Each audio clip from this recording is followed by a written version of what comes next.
Sa video natin today, we're diving into One.com's website builder at kung worth it ba talaga to as an investment. Alam ko ang dami talaga mga website builder ngayon, kaya paano mo malalaman kung ito ba yung pwede mong pagkatiwalaan sa first website mo. Hey guys, ako si Ashley. Sa video ngayon, ipapakita ko sa inyo lahat ng dapat nyong malaman tungkol sa website builder ng One.com. Ituturo ko sa inyo kung ano siya, ano ang kaya at hindi niya kayang gawin, mga importanteng features, mga pros and cons, at kung sino sa tingin ko ang bagay dito. Kaya kung iniisip mong gamitin yung One.com para gumawa ng site mo, o kung gusto mo lang ng simple and abot kayang paraan para makapagsimula, definitely watch this before you spend the dime. So sige, simulan na natin. Una sa lahat, ano ba yung One.com website builder? Isa siyang website builder na bahagi ng mas malaking hosting company na tinatawag din na One.com. Ginawa to para tulungan ng mga beginners na gumawa ng website ng mabilis kahit walang coding, no technical background, and no big learning curve. Kaysa mag-sign up sa WordPress, mag-aral pa kung paano mag-install ng themes, buy plugins, o mag-hire ng designer, pwede ka lang mag-drag and drop para makagawa ng website ng mabilis. Lahat yan in one place, yung domain mo, hosting, emails, and website builder mo. Matagal na ang One.com sa industry pero maraming updates ang ginawa nila nitong nakaraang taon, lalo na yung website builder nila. Ginawa talaga to para sa mga baguhan o gusto ng mabilis at simple website para kang gagawa ng portfolio, simpleng business page o personal blog lang. Kung gusto mong gumawa ng complicated na online store o gusto mo na sobrang detailed na design, baka hindi to para sa'yo. Pero kung first time mo lang gumawa ng site, swak na swak siya para sa'yo. So tara, tingnan natin ang mga importanteng features na to. Hindi naman pinaka-flashy ang One.com pero nandun lahat ng importanteng kailangan mo para makagawa ng malinis and functional na website nang walang stress sa technical stuff. Kaya kung gumagawa ka ng personal brand, client portfolio, o first blog mo lang, ginawa to para pasimplihin ang proseso. So let's break down what you actually get inside and how it plays out in real life. Una, yung drag and drop builder. The core of One.com's website builder ay yung drag and drop editor. Pwede mong palipat-lipat yung sections tulad ng headers, image galleries, text blocks, o call to action buttons sa eksaktong lugar na gusto mo sa page. Walang kailangan na coding at walang nakatagong back-end, at yung nakikita mo habang ginagawa mo yung site, yun din yung eksaktong makikita ng mga visitor mo once it gets live. Let's just say that you're a personal trainer na gumagawa ng unang website mo. Pwede ka mag-drag and drop ng hero section sa taas ng may pangalan mo and tagline, lagay mo yung photo gallery ng clients mo, tapos lagyan ng malaking book your free session button sa dulo. May 30 minutes lang siguro para maayos yung layout at hindi mo kailangan na alam yung design o development para magawa yan. Pwede mo rin baguhin yung fonts, spacing, colors, and backgrounds pero hindi nakakalito yung options. Pinapadali talaga nito yung makakapagsimula agad imbis na magtagal ka pa sa pag-aayos ng design. Maganda to lalo na sa mga natatagalan dahil sa pagiging perfectionist. Pagtapos nito, papakita ko sa inyo kung paano talaga yung drag and drop editor, kaya stay lang kayo dyan. Sunod naman ay yung templates. May decent na collection ng templates ang One.com. Nakaayos pa yun ayon sa category tulad ng business, blog, portfolio, restaurant, o personal. It's clean at madaling gamitin ng mga design nila, perfect sa mga newbie. Hindi sila kasing flashy na makikita mo sa Webflow, but they're structured in a way that makes it really easy to plug in your info and go. Halimbawa, freelance copywriter ka. Pwede kang pumili ng portfolio style na templates, ilagay yung mga recent na gawa mo sa clients, tapos magdagdag ng contact form. Hindi mo na kailangan mag-isip pa ng layout theory o color palettes. Palitan mo lang yung sarili mong words and images. Para sa mga ayaw mag-umpisa from scratch, malaking tulong talaga yung mga templates na to para makatipid ka ng oras. Hindi ka matatagalan just staring at a blank canvas kasi may starting point ka na agad. Sunod naman yung mobile responsive design. Kailangan to ngayon. Lahat ng templates ng One.com ay mobile responsive. Ibig sabihin, automatic tong ina-adjust ang layout para magmukha maganda sa phones and tablets. Isipin mo, may nag-click ng link sa Instagram bio mo tapos bumukas yung site mo sa phone nila. Sa One.com, hindi ka na mag-aalala na magkakapatong yung text o magiging weird ang loading ng mga images. Naayos na agad yung mobile version. Pwede mo pang i-preview yung mobile layout sa builder mismo. Kaya sure ka kung anong eksaktong itsura bago mo to i-publish. Para sa mga small business owners at nagpo-promote sa social media, sobrang important ang mobile responsiveness na to, lalo na karamihan ngayon ng web traffic galing sa mobile devices. Next is built-in blogging. Alam ko parang medyo outdated na yung blogging pero solid pa rin siya para mag-share ng updates, mag-build ng trust, at lalo na para sa SEO. Kasama sa One.com yung simple blogging tool na built-in sa platform. Pwede kang magsulat ng post, maglagay ng images, mag-add ng tags, pati mag-feature ng blog categories. Hindi siya kasing dami ng customization ng WordPress pero sapat na para makapagsimula ka kung gusto mong i-share yung mga ideas mo o palagay yung audience mo. Sunod naman ay yung lightweight online store feature. Kasama rin sa One.com yung basic e-commerce feature that allows you to sell products diretso sa website mo. Pwede yung physical o digital items. Halimbawa, yoga instructor ka na nag-offer na $15,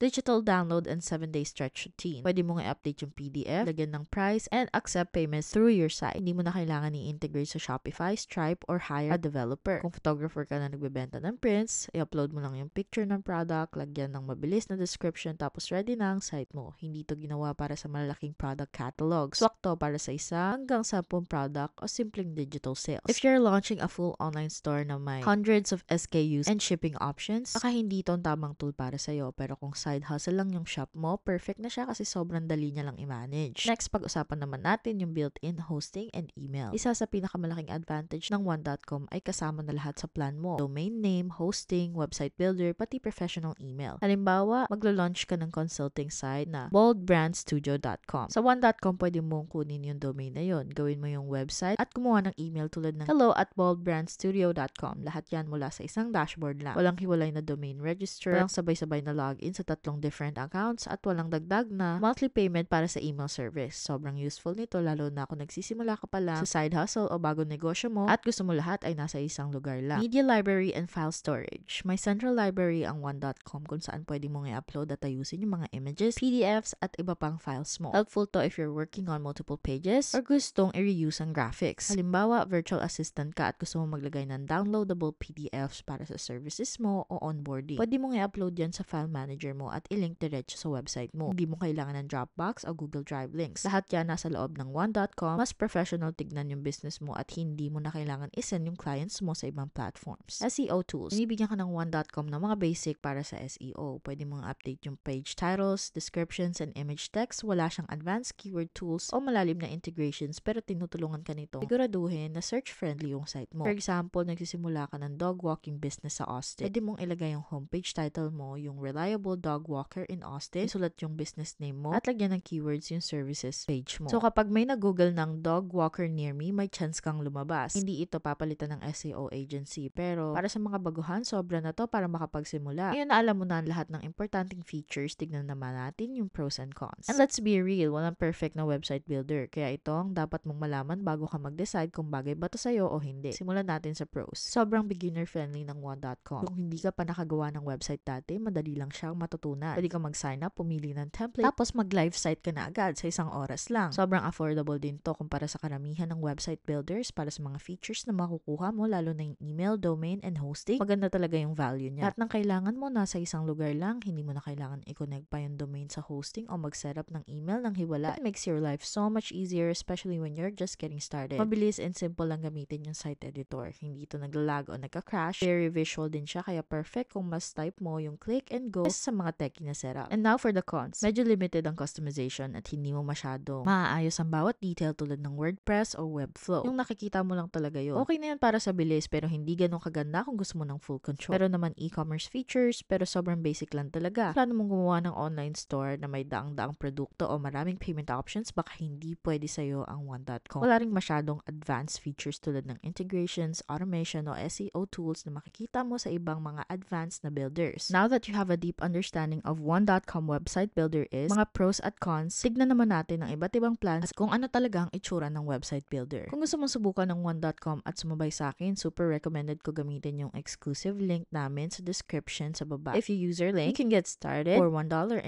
a month, which is way better of a price than any other website builders I've seen. Tignan naman natin ang iba't ibang plans and pricing. Tulad ng sinabi ko, meron silang hosting, email, website builder, and manage WordPress. Pero magsimula tayo sa website builder kasi yun yung pinag-uusapan natin, okay? Ang starter plan ay nagsisimula sa $2.99 per month, kasama dito ang free domain, drag and drop page builder, 5 published pages, AI website creation, AI-powered writing assistance, and customizable templates, and access sa free images. Makukuha mo rin ang online shop feature, 50 gigabytes na storage, and unlimited mail accounts. Tapos, ang premium plan naman ay $3.99 per month. Sa plan na to, kasamang lahat ng nasa starter plan, plus blogs, backup, at pre-store, social media components, and pwede kang mag-embed ng custom code. And lastly, nandyan ang business and e-commerce plan. It starts with $5.99 per month, kasama dito ang lahat ng nasa premium plan. May dagdag ka pang mga features tulad ng Google Business Listing, Google Reviews, Google Analytics, SEO Scan, at marami pang iba. At dahil ito yung e-commerce plan, pwede ka mag-add ng unlimited products and tumanggap ng payments. Kaya kung gusto mo magsimula, piliin mo lang yung plan na swak para sa'yo. Tapos mag-checkout ka, pili ka ng domain, i-click ang continue, at ilagay yung payment information mo. Sige, ngayon naman, ito ang itsura ng website builder. They will just ask you a couple questions. Anong pangalan mo? Type of business? honest, and the AI will actually create this for you. You can also look at templates, but the AI builder is just very, very simple and easy. Kita mo naman, ang dali lang i-pull in yung text, tapos pwede mo siyang i-edit dito mismo. Pwede ka rin mag-pull in at i-drag yung mga images. Kailangan mo lang i-update sila. Kung gusto mo mag-add ng button, i-drag and drop lang ulit yan. Tapos, intuitive at madaling gamitin, lalo na sa presyo niya. Maraming drag and drop editors ang hindi kasing sulit nito. Tapos, pwede ka rin mag-pull ng contact form. Iba pang widgets tulad ng Instagram, kailangan mo lang mag-upgrade dito. Pero meron din online shop na pwede mong i-add. Meron ding bookings feature kung coach ka. Kaya again, sobrang